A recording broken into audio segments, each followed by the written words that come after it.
காணவன் கூட நினைக்கல.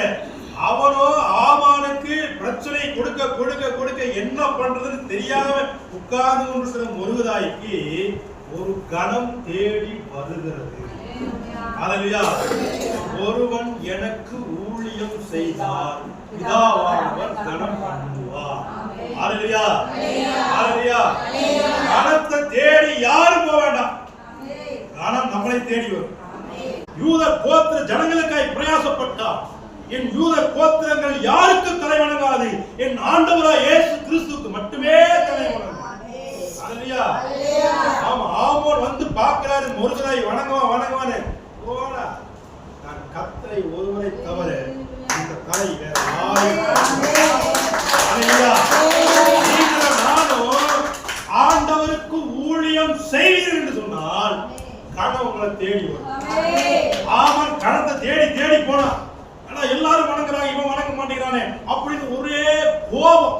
இப்ப ராஜா ராஜா என்னை தான் கணம் பண்ணுவாருன்னு இவனுடைய மனசுக்குள்ள என்ன, ஏன்னா இவன் கணத்தை என்னன்றான் விரும்புகிறான். கணத்தை விரும்பவே விரும்பாதீங்க. கணம் தான் உங்களை விரும்பும். நான் போறேன். ஆமான் எல்லா இடங்களிலும் தன்னை வணங்க வேண்டும், எனக்கு கனம் கொடுக்க வேண்டும், எனக்கு கனம் கொடுக்க வேண்டும் அப்படின்னு விரும்புகிறான் ஆமான். ஆனா முருகதாயோ கர்த்தருக்கு ஊழியம் செய்ய வேண்டும் என்றுதான் விரும்புகிறான். ஆனா ஆமான் அரண்மனைக்குள் இருக்கிறான். முருகதாய் அரண்மனையுடைய வெளியே வாசப்படியில் இருக்கிறான். இவனுக்கு கனம் கிடைக்குமா, இவனுக்கு கனம் கிடைக்குமா? ஆமானுக்கு தான் கனம் கிடைக்கும். ஏன்னா ஆமான் தான் அரண்மனைக்குள் இருக்கிறான், முருகதாய் வாசப்படியில் இருக்கிறான். எப்படி கனம் முருகதாயை தேடி வரும்? ஆனா முருகதாய் அதெல்லாம் எதிர்பார்க்கவே இல்லை. ஒருவன் எனக்கு ஊழியம் செய்தால் பிதாவானவர் கனம் பண்ணுவார். நான் எங்கே இருக்கிறனோ அங்கே அவர் வாசப்படியில ஆண்டவர் இருக்கிறார். இப்போ ஆண்டவர் தேடி படைத்ததெல்லாம் வரணுமா? படைத்ததை தேடி ஆண்டவர் போவாரா?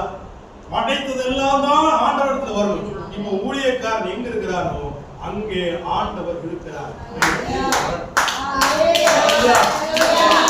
ராஜா கட்டளை பிறக்கிறது, நீ சீக்கிரமா, வார்த்தை இடப்படுகிறது, நீ சீக்கிரமாய் நீ சொன்னபடியே கொண்டு போய் ஒன்றும் குறையாம பார்த்து ஊழியம் செய்யுங்க. நீங்க கர்த்தருடைய நாமத்துக்குரிய ஊழியத்தை செய்யுங்க, உங்களுக்குரியது நிச்சயமாய் வரும். காலையில தூங்கி முடிச்சோன்னு வேதத்தை தூக்குங்க.